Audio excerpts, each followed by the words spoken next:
हम सब जानते हैं कि भगवान राम, माता सीता और लक्ष्मण 14 वर्ष के वनवास पर गए थे। हम लक्ष्मण के त्याग की बात करते हैं, जिन्होंने 14 साल तक राम और सीता की सेवा के लिए अपनी नींद त्याग दी थी। लेकिन क्या आपने कभी सोचा है कि लक्ष्मण की नींद कहाँ गई थी?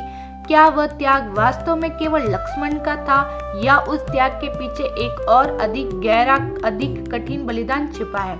ये कहानी एक ऐसी राजकुमारी की जिसने बिना वन में गए 14 वर्ष तक महल में रहकर, अकेले रहकर सबसे बड़ी तपस्या की। ये कहानी है लक्ष्मण की पत्नी उर्मिला की। आज भक्ति बीट्स पर हम आपको रामायण का वह अनसुना अध्याय सुनाएंगे जिनके बिना लक्ष्मण का त्याग कभी पूरा नहीं हो सकता। नमस्ते और स्वागत है आपका अपने चैनल भक्ति बीट्स पर। जब लक्ष्मण ने अपने बड़े भाई राम के साथ वन जाने का संकल्प लिया तो उन्होंने एक कठोर व्रत लिया। वह न तो 14 वर्ष तक सोएंगे और न किसी आराम की इच्छा करेंगे और न ही किसी स्त्री का चेहरा देखेंगे। यह संकल्प इसलिए था ताकि वह एक पल के लिए भी अपनी सेवा और रक्षा के कर्तव्य से विचलित न हो।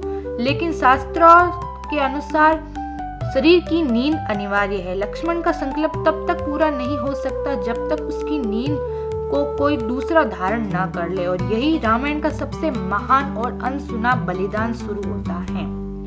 वनवास की पहली रात जब लक्ष्मण धनुष बाण लिए जाग रहे थे तो उनके सामने निद्रा देवी प्रकट हुई। लक्ष्मण ने उनसे प्रार्थना की कि वह उन्हें 14 वर्ष तक त्याग दे ताकि वह बिना थके अपनी सेवा कर सके।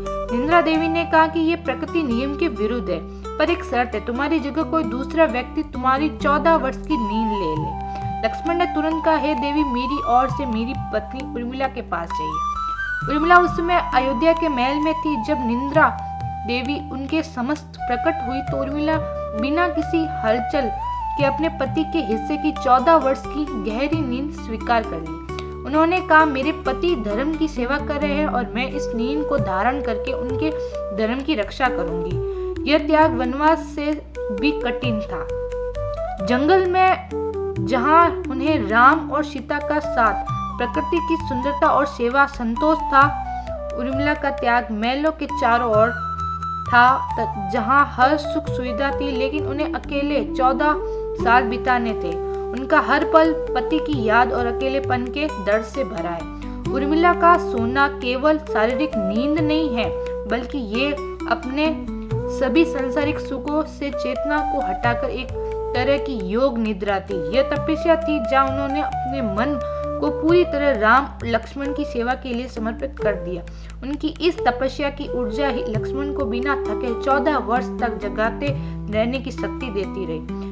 यह एक अदृश्य आत्मिक साझेदारी थी। उर्मिला ने हमें सिखाया कि भक्ति और त्याग केवल युद्ध के मैदान या जंगल में नहीं होता, वह कर्तव्य और प्रेम के पालन में होता है। भले ही आप दुनिया की नजरों से दूर हो, उनका बलिदान रामायण के इतिहास में सबसे मौन, सबसे शुद्ध और सबसे मजबूत बलिदान है।